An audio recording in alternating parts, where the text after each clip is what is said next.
warahmatullahi wabarakatuh.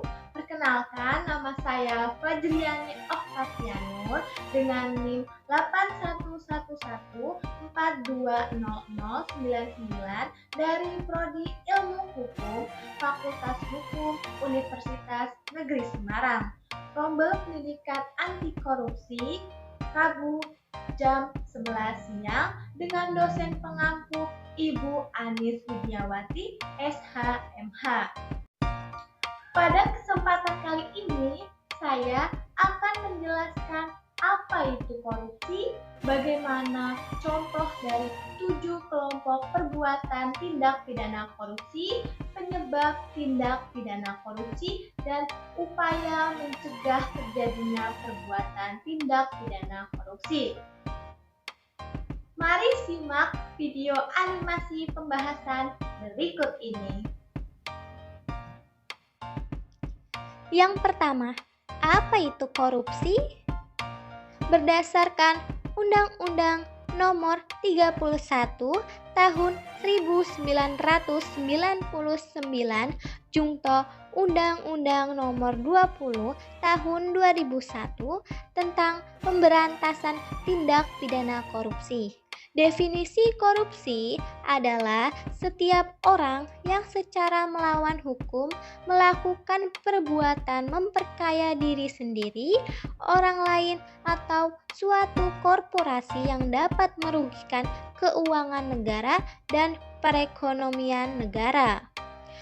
Bukan hanya di tingkat negara saja, perilaku korupsi juga bisa terjadi di kehidupan sehari-hari loh teman-teman. Menurut perspektif hukum, definisi korupsi telah gamblang dijelaskan ke dalam 13 pasal Undang-Undang Nomor 31 Tahun 1999 Jungto Undang-Undang Nomor 20 Tahun 2001. Berdasarkan pasal-pasal tersebut, korupsi dirumuskan uraian materi ke dalam 30 bentuk atau jenis tindak pidana korupsi.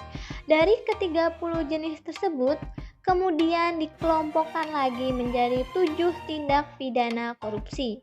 Dari ke-30 bentuk atau jenis korupsi tersebut, akhirnya dapat diklasifikasikan menjadi hanya 7 kelompok sebagaimana disebut pada awal tulisan. Secara lengkap, ketujuh kategori atau jenis tindak pidana korupsi tersebut ialah sebagai berikut. Yang pertama, merugikan keuangan negara. Merugikan keuangan negara merupakan suatu penyalahgunaan kewenangan jabatan untuk keuntungan diri sendiri atau orang lain atau suatu korporasi dan dapat merugikan keuangan negara.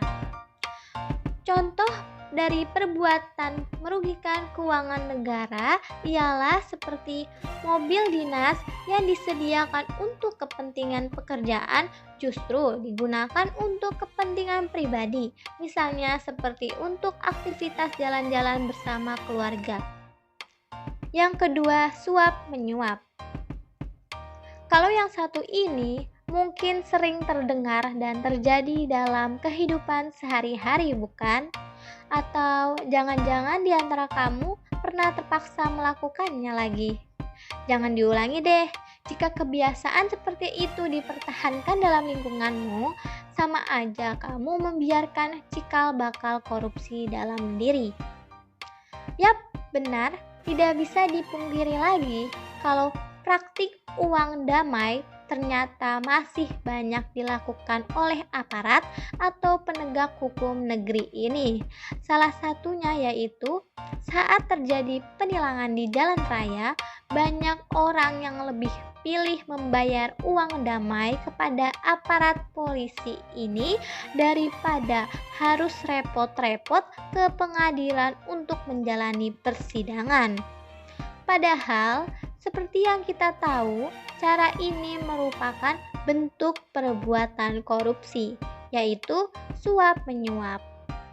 Apapun alasannya, walaupun kita lagi dikejar waktu atau takut berurusan dengan hukum dan berpikir nggak mau ribet, jangan ya teman-teman.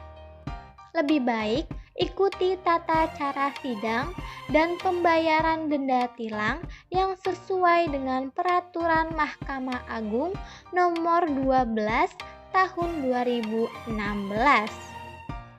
Kalau prosedurnya jujur, denda yang sudah kamu bayarkan akan dikembalikan. Risikomu hanya SIM ditahan dan harus ke pengadilan negeri untuk mendapatkannya kembali. Yang ketiga, penggelapan dalam jabatan. Sebagian orang mungkin akan mengira kasus penggelapan dalam jabatan merupakan masalah yang sama dengan penipuan. Akan tetapi, kedua hal tersebut berbeda. Pasal penggelapan tertuang dalam pasal 372 Kitab Undang-Undang Hukum Pidana yang menyatakan bahwa siapa yang dengan sengaja melawan hukum suatu atau sebagian benda yang merupakan hak milik orang lain yang ada padanya dan bukan karena melakukan kejahatan namun karena melakukan penggelapan sehingga dipidana dengan hukuman penjara paling lama 4 tahun atau denda paling banyak Rp900.000. Dalam pasal penggelapan dalam jabatan tersebut dikatakan bahwa penggelapan yang diperbuat oleh seseorang yang penguasaannya pada barang yang disebabkan adanya hubungan kerja atau karena mendapat upah atau pencarian untuk itu, maka akan diancam dengan hukuman pidana penjara maksimal 5 tahun penjara. Contoh dari penggelapan dalam jabatan yang bisa terjadi yaitu seperti karyawan yang memiliki jabatan sebagai kepala gudang yang menggelapkan atau menyimpan barang perusahaan yang ditujukan untuk keperluan atau kepentingan pribadi. Yang keempat, pemerasan. Pemerasan merupakan pegawai negeri yang menyalahgunakan kekuasaan untuk memaksa seseorang memberikan sesuatu, membayar atau menerima pembayaran dengan potongan atau mengerjakan sesuatu untuk dirinya. Contoh dari pemerasan yaitu pungutan liar atau yang biasa kita kenal dengan sebutan pungli. Pungutan liar ini dikenakan oleh aparat kepada masyarakat sebagai tarif pengurusan dokumen tertentu. Padahal seharusnya pengurusan dokumen ini itu tidak dikenakan biaya. Kasus yang sering ditemui yaitu seperti yang ada di kelurahan. Saat ingin mengurus kartu keluarga atau mengganti data pada KTP seharusnya cepat. Namun, petugas kelurahan setempat biasanya menghambat proses tersebut dengan menunggui kita memberikan tarif yang sesuai agar langsung dikerjakan. Yang kelima, perbuatan curang. Segala bentuk kecurangan sama dengan korupsi. Contoh dari perbuatan curang yaitu seperti seorang penyedia barang mengirimkan order barangnya tidak sesuai dengan spesifikasi yang dipersyaratkan dalam kontrak penyediaan barang. Yang keenam, benturan kepentingan dalam pengadaan. Maksudnya adalah seorang pejabat yang dihadapkan pada peluang untuk menguntungkan dirinya sendiri ataupun kroni-kroninya. Contoh dari benturan kepentingan dalam pengadaan adalah panitia lelang barang ingin memutuskan pemenang lelang. Ternyata ada anggota keluarga atasannya yang ikut tender. Akhirnya, panitia memutuskan keluarga atasan yang dimenangkan karena ada tekanan atau titipan dari sang atasan. Yang terakhir yaitu gratifikasi.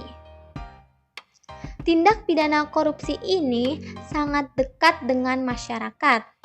Bahkan banyak yang tidak sadar secara langsung bahwa dia melakukan gratifikasi. Gratifikasi merupakan pemberian hadiah dalam bentuk apapun kepada pejabat publik dengan harapan adanya timbal balik dari si penerima.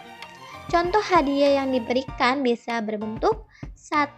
Tiket pesawat, 2. Paket liburan, 3. Parsel hari raya, dan lain-lain.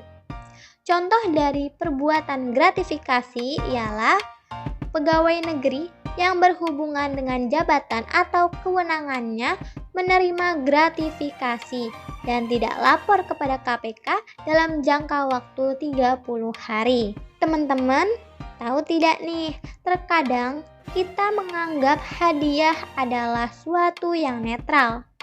Namun, tanpa kita sadari, hadiah juga dapat bersifat kepentingan. Artinya, hadiah dapat digunakan sebagai pemulus dalam mencapai suatu hal yang bersifat menguntungkan diri sendiri maupun oknum tertentu. Sebenarnya, pemberian hadiah adalah hal yang lumrah. Namun, pemberian hadiah menjadi gratifikasi bila diterima oleh pegawai negeri, penyelenggara negara, dan pegawai pemerintah lainnya. Pembahasan selanjutnya yaitu penyebab tindak pidana korupsi.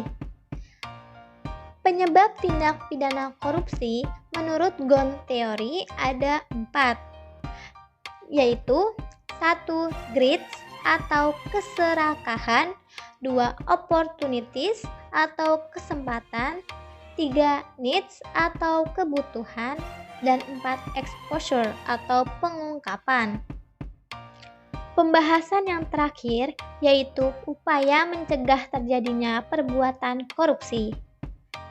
Upaya mencegah terjadinya perbuatan korupsi yaitu dengan menerapkan perilaku yang disiplin, jujur, dan bertanggung jawab dalam melakukan perbuatan apapun.